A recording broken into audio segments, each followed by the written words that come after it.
Bugun men siz bilan juda muhim masalani ochiq va tushunarli tilda muhokama qilmoqchiman. Bepul yo'l kira, ya'ni ayrim toifadagi fuqarolarning jamoat transportidan bepul foydalanish huquqi bekor qilinadimi yoki yo'qmi? Bu savol hozir ko'pchilikni xavotirga solyapti. Chunki gap faqat avtobus, metro yoki boshqa jamoat transporti haqidagi mayda xarajat haqida emas. Gap pensionerlar, nogironligi bo'lgan shaxslar, talabalar, ijtimoiy himoyaga muhtoj oilalar va kundalik hayoti transportga bog'liq bo'lgan minglab odamlarning cho'ntagiga bevosita ta'sir qiladigan masala haqida ketyapti. Men bu mavzuni ekspert sifatida, lekin oddiy odam tushunadigan qilib tushuntiraman. Hozirgi tizim qanday ishlaydi? Reforma nimani anglatishi mumkin? Kim xavotir olishi kerak? Kim esa vahimaga tushmasligi kerak? Qanday hujjatlar kerak bo'lishi mumkin va eng muhimi, siz o'z huquqingizni qanday himoya qilishingiz kerak? Video oxirigacha ko'ring. Chunki ayrim nozik jihatlar bor. Ularni bilmagan odam keyin keraksiz xarajatga tushib qolishi mumkin.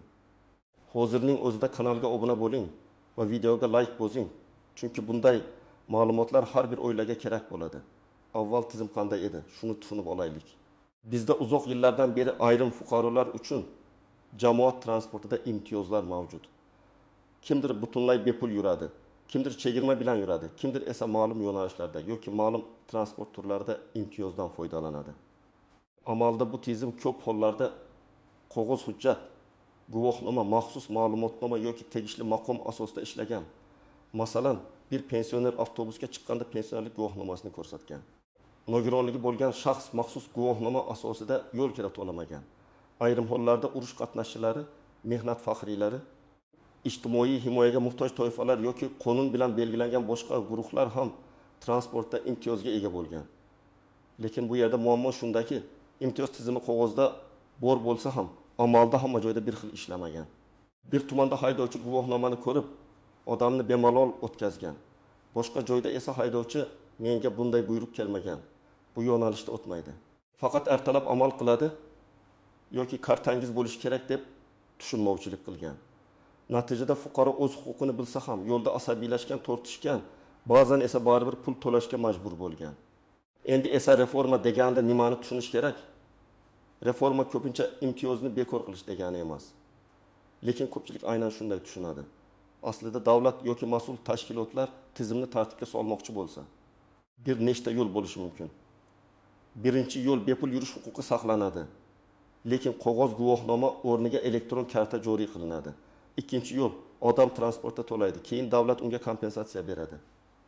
Uchinchi yo'l, faqat muhtojligi tasdiqlangan odamlarga imtiyoz qoldiriladi. To'rtinchi yo'l, barcha eski imtiyozlar qayta ko'rib chiqiladi va ayrim toifalar ro'yxatdan chiqarilishi mumkin. Shuning uchun bugungi savolga javobni juda aniq aytish kerak. Agar rasmiy qaror qabul qilinmagan bo'lsa, bepul yo'l kira albatta bekor qilindi deb aytish noto'g'ri. Lekin hech narsa o'zgarmaydi deb beparvo yurish ham to'g'ri emas. Chunki reforma tayyorlanayotgan bo'lsa, odatda hujjatlar, ro'yxatlar, kartalar, arizalar va ma'lumotlar yangilanadi. Aynan shu jarayonda ko'p odamlar muammoga duch keladi. Endi eng muhim joyga o'tamiz. Oddiy odam nimani bilishi kerak? Birinchi navbatda bepul yo'l kira imtiyozi sizga qaysi asosda berilganini bilishingiz shart. Men pensionerman, demak bepul yuraman degan umumiy tushuncha yetarli bo'lmasligi mumkin. Chunki ayrim joylarda pensionerlikning o'zi yetarli bo'ladi. Ayrim tizimlarda esa yosh yashash joyi, transport turi yoki alohida qaror asos qilib olinadi. Masalan, 68 yoshli otaxon har kuni uyidan poliklinika avtobusda boradi. Bir tomonga yo'l kira 2000 so'm bo'lsa, borib kelish 4000 so'm bo'ladi. Oyiga 20 marta qatnasa, bu 1000 so'm degani. Agar u yana bozorga, dorixonaga, bankka ham borsa, transport xarajati 1000 so'mga chiqishi mumkin. Pensioner uchun bu kichik summa emas. Agar bepul yurish o'rniga kompensatsiya tizimi kiritilsa, masalan, oyiga 2000 so'm berilsa, u odam kam qatnasa yutadi, ko'p qatnasa yutkazadi. Demak, bunday reforma hamma uchun bir xil ta'sir qilmaydi. Yana bir misol, nogironligi bo'lgan shaxs har kuni reabilitatsiya markaziga boradi. U bir kunda 2 marta transport almashtiradi. Uyidan markazgacha bir avtobus, keyin metro yoki yana boshqa avtobus. Agar har bir chiqish 2000 so'mdan bo'lsa, bir kunlik xarajat 8000 so'm bo'ladi. Oyiga 22 kun bo'lsa, bir yechim 6000 so'm. Agar bepul yo'l kira bekor qilinsa yoki to'lov qilib keyin pul qaytariladigan tizim joriy qilinsa, Bu odam avval cho'ntagidan pul chiqarish kerak bo'ladi. Ana shu yerda muammo paydo bo'ladi. Hamma ham avval to'lab, keyin qaytarilishini kutishga tayyor emas. Talabalar masalasida ham alohida yondashuv kerak. Masalan, talaba Toshkent viloyatidan shaharga o'qishga qatnaydi. U ertalab bitta avtobus, keyin metro, keyin yana avtobusga chiqadi. Kunlik transport xarajati 10 ming so'mdan oshsa, oyga 2-300 ming so'm bo'lishi mumkin. Agar oilaning daromadi past bo'lsa, bu juda sezilarli yuk. Shuning uchun talabalar uchun imtiyoz saqlanadimi? Faqat ayrim yo'nalishlarga beriladimi? Yoki ijtimoiy mezon asosida ajratiladimi?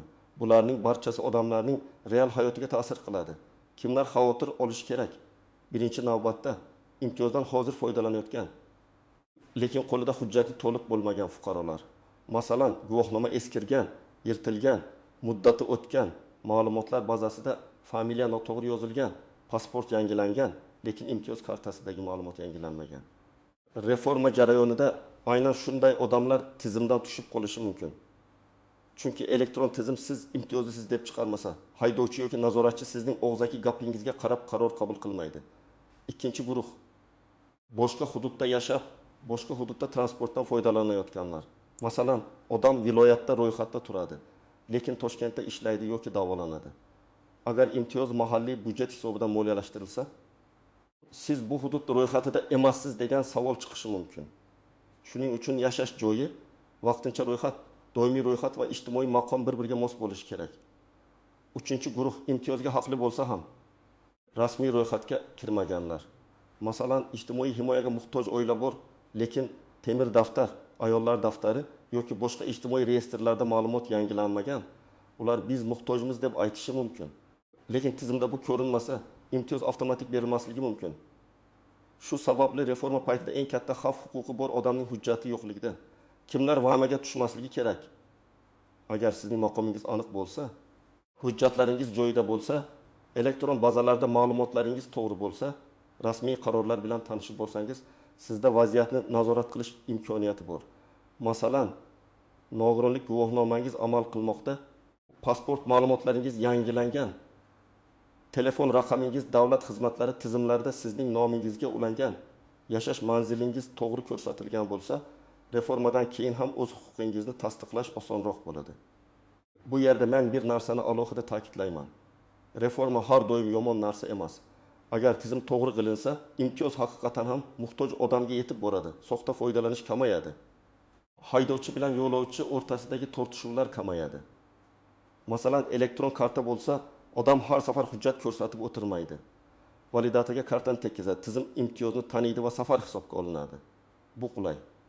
Lekin tizim noto'g'ri joriy qilinsa, internet ishlamasa, baza yangilanmasa, karta kechiksa, odamlar haqiqiy imtiyozdan vaqtincha mahrum bo'lib qolishi mumkin. Endi istisnolar, yashirin nozikliklar va ko'pchilik e'tibor bermaydigan jihatlar haqida gaplashamiz. Birinchi noziklik, bepul yo'l kira bilan pul kompensatsiyasi bir xil narsa emas. Ko'pchilik davlat pul bersa bo'ldi-ku deydi, lekin amalda farq katta. Bepul yo'l kira odamga transportdan foydalanishda bevosita yordam beradi. Kompensatsiya esa pul shaklida beriladi va u yetishi ham, yetmasligi ham mumkin. Masalan, oyiga 40 ming so'm kompensatsiya belgilandi deylik. Bir odam oyiga marta transportga chiqadi. Har safar 2 ming so'mdan jami 6 ming so'm. Unga kompensatsiya yetadi. Lekin boshqa odam oyiga marta transportga chiqadi. Chunki ishga, davolanishga, farzandini maktabga olib borishga majbur. Uning xarajati 200 ming so'm bo'ladi. Yaqin 10 ming so'm bu xarajatni qoplamaydi. Demak, yagona summa adolatli ko'rinishi mumkin, lekin real hayotda odamlarning ehtiyoji har xil. Ikkinchi noziklik. Imtiyoz qaysi transport turiga amal qilishi. Ba'zi odamlar jamoat transporti deganda hammasini tushunadi.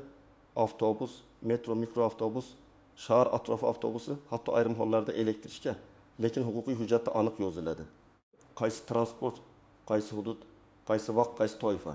Agar hujjatda faqat shahar yo'lovchi transporti deyilgan bo'lsa, shaharlararo yo'nalishda imtiyoz ishlamasligi mumkin. Agar faqat munisipal transport deyilgan bo'lsa, xususiy tashuvchi xizmatda tortishib chiqishi mumkin. Uchinchi noziklik, imtiyoz shaxsga beriladi, qarindoshga emas. Masalan, pensionerning transport kartasidan nevarasi foydalansa, bu noto'g'ri. Elektron tizim joriy qilinsa, bunday holatlar nazorat qilinishi mumkin. kamera, validator ma'lumotlari, karta ishlatilgan vaqt va yo'nalishlar tekshiriladi. Agar karta boshqa odam tomonidan ishlatilgani aniqlansa, karta blokkalanishi yoki imtiyoz vaqtincha to'xtatilishi mumkin. Shuning uchun baribir o'ylamizniki degan yondashuv xavfli. 4-noziklik, hujjat borligi va bazada ko'rinishi bir xil emas. Sizning qo'lingizda guvohnoma bo'lishi mumkin, lekin elektron bazada ma'lumot yangilanmagan bo'lishi mumkin. Masalan, familiya nikohdan keyin o'zgargan, pasport ID kartaga almashtirilgan, nogironlik muddati uzaytirilgan, lekin transport tizimiga bu ma'lumot yetib bormagan. Shunda siz haq bo'lsangiz ham validator imtiyoz yo'q deb ko'rsatishi mumkin.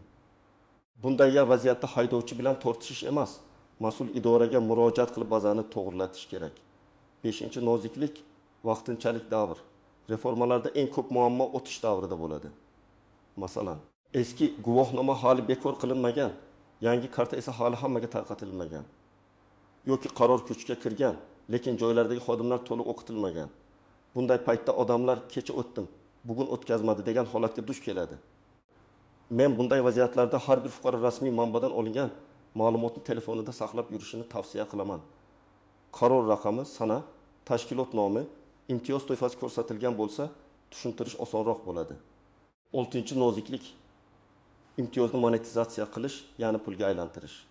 Bu atama ko'pincha chiroyli eshitiladi, lekin odamlar uchun savol oddiy. Men oldin bepul yurgan bo'lsam, endi pul to'laymanmi? Agar to'lasam, kim menga qaytaradi? Qachon qaytaradi? Qanday hisoblaydi? Bank kartaga tushadimi?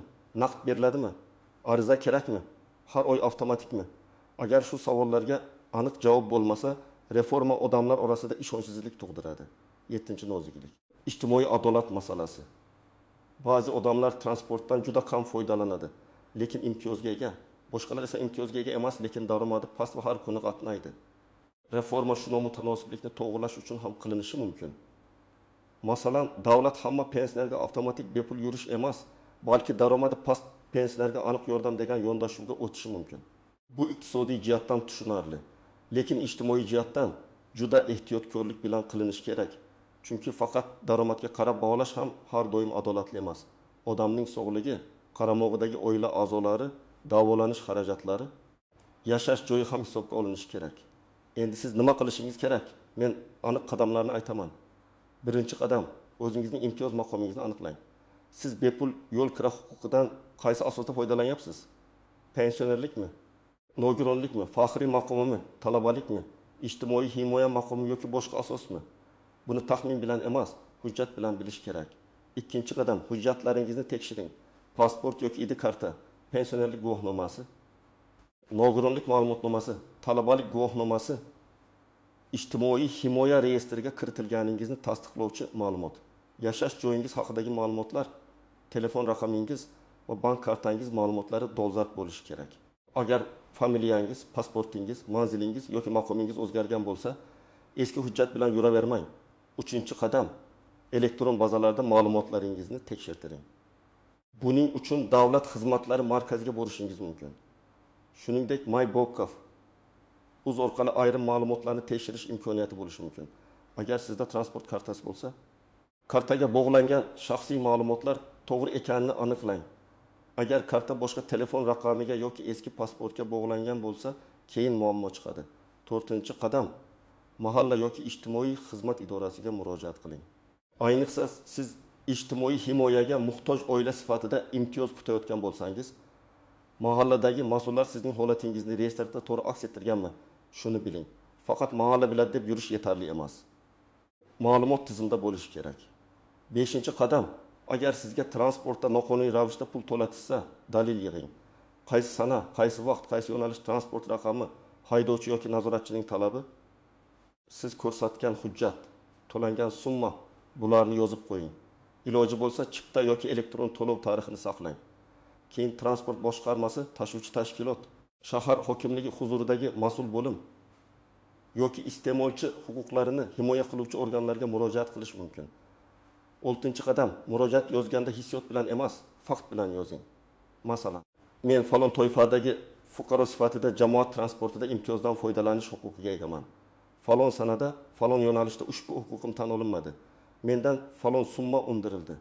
Holatni o'rganib, huquqimni tiklash va tushuntirish berishingizni so'rayman deb yozing. Murojaatda pasport ma'lumotlarini to'liq ochiq yozib bo'lishi shart emas, lekin bog'lanish raqami, holat tafsiloti va ilova hujjatlar bo'lishi kerak. 7-qadam. Rasmiy xabarlarni kuzating. Telegramdagi har bir audio, tanishlardan kelgan har bir xabar yoki ertadan hamma pullik bo'larkan degan gapga ishonmang. Rasmiy qaror, vazirlik yoki hokimlik bayonoti, transport boshqarmasi e'loni, qonunchilik hujjatlari bazasidagi matn asosiy manba bo'lishi kerak. Reforma haqidagi eng katta xatolardan biri odamlar mish-mish asosida harakat qilishidir. Kimdir kartasini bekor qildiradi, kimdir keraksiz hujjat yig'adi, kimdir pul to'lab vositachiga aldanadi. Bularning oldini olish uchun faqat rasmiy ma'lumotga tayaning. 8-qadam. Agar yangi karta yoki qayta ro'yxatdan o'tish talab qilinsa, kechiktirmang. Odatda odamlar oxirgi kunga qoldiradi. Keyin navbat ko'payadi. Tizim ishlamay qoladi. Hujjat yetishmaydi. Karta vaqtida chiqmaydi. Agar siz har kuni transportdan foydalansangiz, bu masalaga erta kirishing. Hujjatlarni tayyorlang, ariza topshiring, ariza raqamini saqlang. Qachon javob berilishi kerakligini bilib oling. 9-qadam. Oilangizdagi keksalar va internetdan foydalana olmaydigan odamlarga yordam bering. Bu juda muhim. Ko'pincha reforma haqida yoshlar eshitadi. Lekin eng ko'p ta'sir keksalarga bo'ladi. Otangiz, onangiz, buvinggiz, bobongiz hujjatlarini tekshirib bering. Ularning telefon raqami o'z nomidami, kartasi ishlaydimi, guvohnomasi yaroqlimi, bazada ma'lumot chiqyaptimi? Bularni birma-bir ko'ring. Chunki ular transportda muammoga duch kelsa, o'z huquqini tushuntirishga qiynalishi mumkin. 10-qadam. Transport xarajatlaringizni hisoblab chiqing. Bu oddiy ko'rinsa ham juda foydali. Bir oy davomida necha marta transportga chiqasiz? Qaysi yo'nalishlardan foydalanasiz? Bir kunda o'rtacha qancha sarflaysiz? Shuni yozib boring. Agar keng kompensatsiya taklif qilinsa, siz menga bu summa yetmaydi deb asosli fikr bildira olasiz. Masalan, siz oyga 1 so'm sarflayotgan bo'lsangiz, 7 so'mlik kompensatsiya siz uchun yetarli emasligini raqam bilan ko'rsatishingiz mumkin. Yana bir muhim tavsiya. Hech kimga imtiyozingizni tiklab beraman, karta chiqarib beraman, ro'yxatga qo'shib qo'yaman deb pul bermang. Bunday jarayonlar rasmiy kanallar orqali amalga oshirilishi kerak. Agar to'lov bo'lsa ham u rasmiy kassa, bank yoki davlat xizmati orqali bo'ladi. Qo'lga pul berish, tanish orqali hal qilish, hujjatni boshqa odamga topshirish xavfli. Siz shaxsiy ma'lumotlaringizni ham yo'qotishingiz, pulingizdan ham ayrilishingiz mumkin. Agar sizning imtiyozingiz rad etilsa, darhol taslim bo'lmang. Avval rad etish sababini yozma shaklda so'rang. Bazadan chiqmadi degan og'zaki javob yetarli emas. Qaysi baza, qaysi ma'lumot yetishmayapti? Qaysi hujjat kerak? Qayerga murojaat qilish kerak? Shularni aniqlang. Keyin tegishli hujjatni to'ldiring yoki xatoni to'g'rilating. Ko'p holatda muammo huquq yo'qligida emas, ma'lumot noto'g'ri kiritilganda bo'ladi. Demak, bepul yo'l kira masalasida eng to'g'ri yondashuv shuki, rasmiy qaror chiqmasdan vahima qilish kerak emas, lekin hujjatlarni tayyorlamay beparvo yurish ham mumkin emas. Reforma bo'lsa, u imtiyozni butunlay bekor qilish shaklida ham, elektron kartaga o'tkazish shaklida ham, kompensatsiya berish shaklida ham, toifalarni qayta ko'rib chiqish shaklida ham bo'lishi mumkin. Har bir variantning oddiy odam hayotiga ta'siri bor. Men sizga maslahat beraman.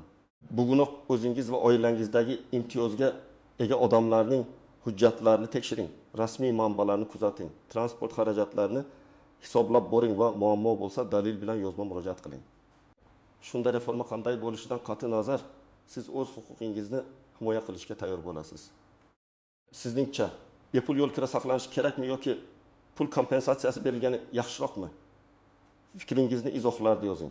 Video foydali bo'lgan bo'lsa, like bosing, kanalga obuna bo'ling va yaqinlaringizga ham yuboring. Chunki bu mavzu bir odamga emas, deyarli har bir oilaga tegishli.